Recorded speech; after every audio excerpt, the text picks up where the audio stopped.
Бәріңіз сәлем достар, сіздермен бірге мәңгілік футбол. Видеоны бастамас бұрын лайк басып, каналға тіркелуді ұмытпаңыздар. Мбаппенің трансфері орын алмауы мүмкін. Егер жексенбі күні кешке париждіктер Мадридтің ұсынысын қабылдамаса, корольдік клуб келіссөздерден бас тартады деп хабарлайды Le Parisien. Еске салайық, Реал Мадридтің PSG шабуылшысына ұсынған соңғы келісімі 170 миллион евроны құрайды. Бұл ұсыныстан париждіктер бас тартты. Мадридтіктер француздардың жай уақыт созып жатқанына сенімді. Сондықтан олар париждіктерге ультиматум қойды. Егер Реал Мадрид жексенбі күні кешке дейін Мбаппенің келісімшартын жаба алмаса, клуб келіссөздерді тоқтатады. Корольдік клуб PSG басшыларына бұл туралы ресми хат жолдады. Париждіктер Килианды сатуға дайын, бірақ 170 миллион евроға емес. Клуб 200 миллион евроға бағаланған Боруссия Дортмунд шабуылшысы Эрлинг Холландтың трансферін жүзеге асыру үшін көп ақша алғысы келеді. PSG әлі де тоқтар емес.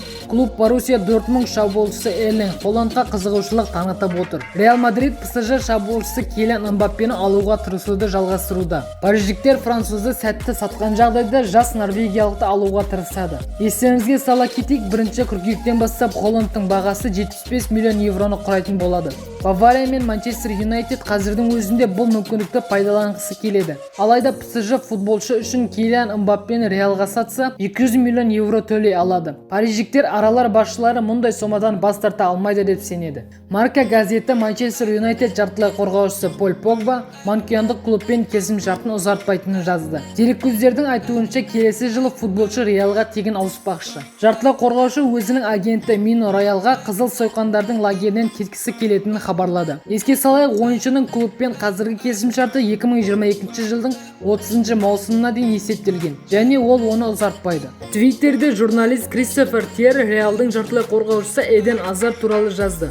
Футболшының корольдік клубтың лагерінен кеткісі келмейтінін және команданың негізгі құрамында өз орнын бекіткісі келетінін хабарлады. Бұған дейін бұқаралық ақпарат құралдары Эден Азар мансабын туриндік Ювентусте жалғастыру мүмкін деген ақпарат таратқан болатын. Еске салайық, Криштиану Роналду туриндік клубтан кетті. Сондықтан Ювентус басшылары белгиялықты Роналдудың орнына сатып алғысы келеді. Азардың айналасындағылар бұл ақпаратты жоққа шығарды. Футболшы мансабын Реал Мадридте жалғастырады және ешқайда ауыспайды. Пари Сен-Жерменнің спорттық директоры Леонардо клуб шабуылшысы Килиан Мбаппе туралы жағдайды түсініктеме берді. Функционер клубтың жас шабуылшыға қатысты ұстанымы өзгеріссіз қалғанын айтты. Мен Мбаппенің Реалға ауысуы туралы қауесеттерге түсініктеме бере аламын. Соңғы күндері ештеңе өзгерген жоқ. Килиан PSG ойыншысы болып қала береді, деп хабарлады Леонардо.